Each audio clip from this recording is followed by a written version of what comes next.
Tapos tumuloy naman kami sa Magpupungko, White Beach. Nagbaktas-baktas lang kami dito, nagtingin-tingin lang kami sa mga tao, may mga nakalatag na kanilang mga pagkain doon. Basta kami, tuloy-tuloy lang ang lakad namin, papunta doon sa beach.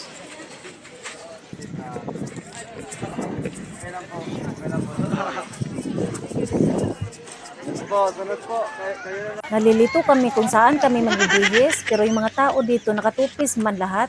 Kaya napapaisip ako kung magtutupis ba ako o magwa one piece na lang. Pero nag-short na lang ako, oy. Tapos nag-isip-isip na rin ako kung maliligo ba ako o hindi. Kasi ang kinalakihan kong lugar, ganito man rin ang dagat doon, oy. Kaya lang walang nakatupis doon. Kasi nagsasayal man sila pag maliligo doon ba. Ganito pala ang mangyari pag lutay dito sa kanila kasi lumalabas yung mga pool nila dito. Ganito man din sa amin. Kaya lang mas malaki ito kaysa doon sa amin.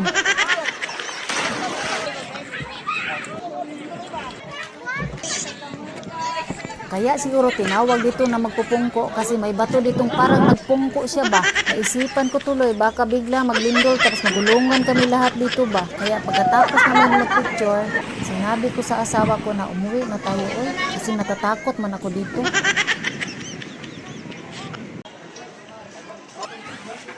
Pag galing namin sa dagat, may nadaanan kaming buko dito. Kami nagbuko dito. Padaling buko dari siya. Tapos tinanong ko yung tindira kung magkano, sabi niya 60 pesos. Siyempre bumili ako kasi malaki-laki naman yung 60 pesos.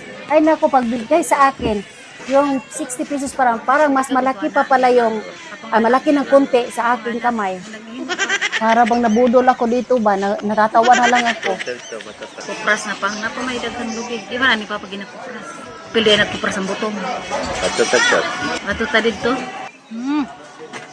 Tadi Japon mo, Japon.